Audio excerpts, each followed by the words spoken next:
රවට්ටන්නේ කවුරුන් විසින්ද? කෙල්ලෝ විසින්. හරි. වාක්‍ය ගැන කීවේ. ඒත් තියෙන්නේ මෙන්න මෙහෙම. පෙරකම් කතු කරන සපදම් අවදි අතර සබඳ අලක්. අපබ්‍රංශ වගේ නිකන් එකපාරට නිකන් අර මොකුත්ම නොදන්න කෙනෙක්ට මේක නිකන් විකාරයක් වගේ වෙනවා. එමෙපා මේ වචන මතක තියාගන්න. මේ තමයි නියම සිංහල කියලා කියන්නේ.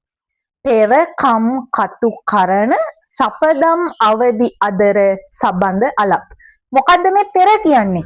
පෙර කියන්නේ ප්‍රථමා විභක්තිය. කම් කියන්නේ කර්ම විභක්තිය. කතු කියලා කියන්නේ කතෘ විභක්තිය.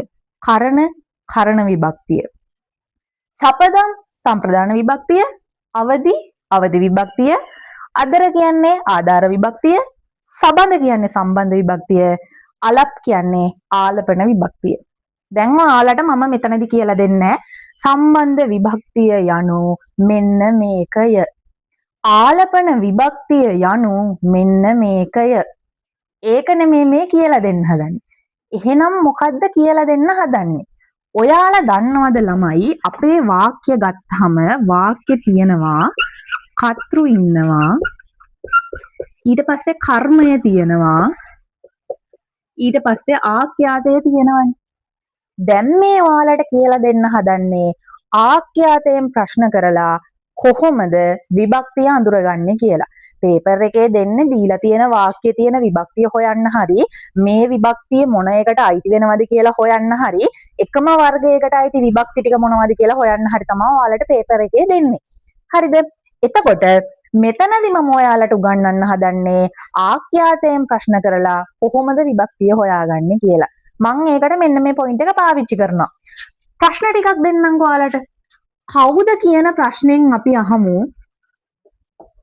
ප්‍රථමා විභක්තිය කියලා. වාක්‍යයක් තියෙනවා.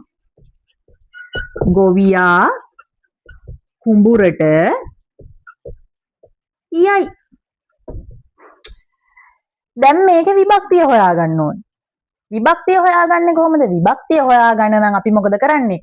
මෙන්න මේ කියන විභක්ති වලින් මොකද්ද මේ කියලා බලන්න අපි ප්‍රශ්න කරනවා. මෙන්න මේක. කාගෙන්ද ප්‍රශ්න කරන්නේ? ආඛ්‍යාතෙන්. ආඛ්‍යාතයෙන් අපි කවුද කියලා ප්‍රශ්නයක් අහපුවාම අපිට උත්තරයක් එනවා ගොවියා කියලා. හරි. ප්‍රථමා විභක්තියක් හැම විටම යෙදෙන්නේ වාක්‍යයක කතෘ විදිහට. හරිද? ඒක ඔයාලට හොයාගන්න ලේසි ක්‍රමයක්. හරි. ප්‍රථමා විභක්තිය කියලා කියන්නේ අන්න ඒකට. වාක්‍යයක කතෘ තියෙනවා නම් යම් අවස්ථාවක ඒ කතෘ විදිහට තියෙන එක තමයි ප්‍රථමා විභක්තිය කියලා කියන්නේ. දැන් ඔයාලයි පොතේ මොකක්ද දීලා තියෙන නිර්වචනේ? පොතේ දීලා තියෙනවා මෙන්න මෙහෙම. උක්ත කතෘ තමයි මේ තියෙන්නේ. උක්ත කතෘ නිතරම යෙදෙන්නේ ප්‍රථමා විභක්තියනේ කියලා ඔයාලට පොතේ දීලා තියෙනවා. එහෙනම් වාක්‍යයක් ගත්තහම ඒ වාක්‍යයේ කතෘ ඉන්නවා. ඒ කතෘ ඒකවචන උක්තයක් වෙන්නත් පුළුවන්, බහුවචන උක්තයක් වෙන්නත් පුළුවන්. අන්න ඒ ඒකවචන උක්තය හරි බහුවචන උක්තය හරි වෙන්නේ ප්‍රථමා විභක්තිය. එහෙනම් අපිට පුළුවන් කවුද කියන ප්‍රශ්නය ආඛ්‍යාතයෙන් අහලා ප්‍රථමා විභක්තිය මොකක්ද කියලා හොයාගන්න. දැන් මේ ක්‍රමය මේ 9ටම ඇප්ලයි කරන්න පුළුවන්ද? ඔව් පුළුවන්. කොහොමද? කර්ම විභක්තියෙන් අහනවා කාවද මොනවද? කාවද මොනවද කියලා අහනවා කර්ම විභක්තියෙන්. මම දෙන්නම් වාක්‍යයක් මෙහෙම.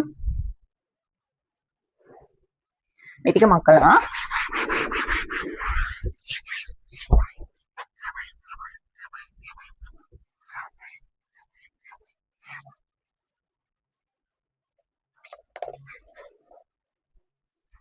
මල්ලි එනවා මෙන්න මෙහෙම වාක්‍යයක්. දරුවන්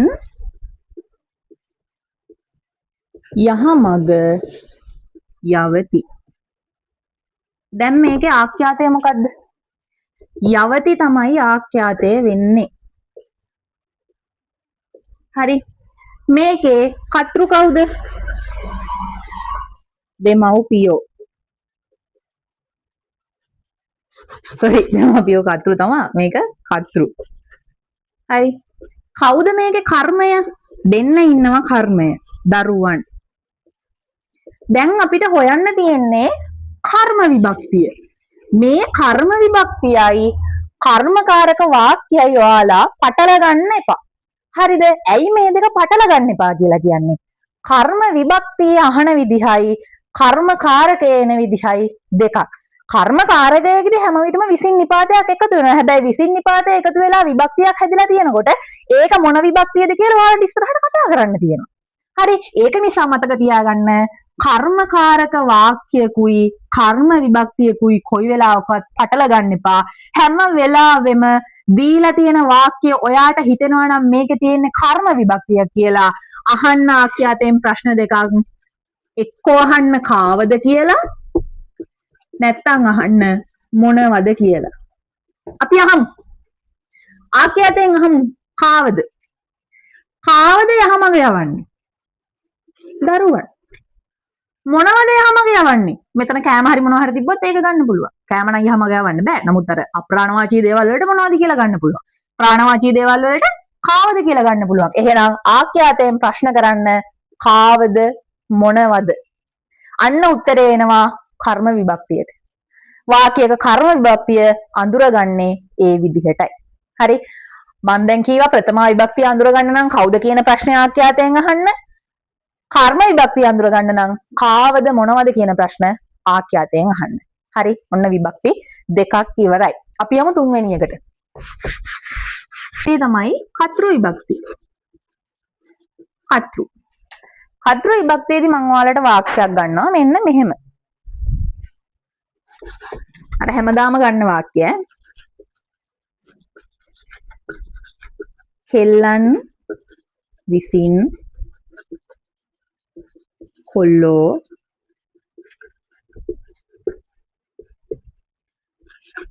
රවටනු ලැබෙති.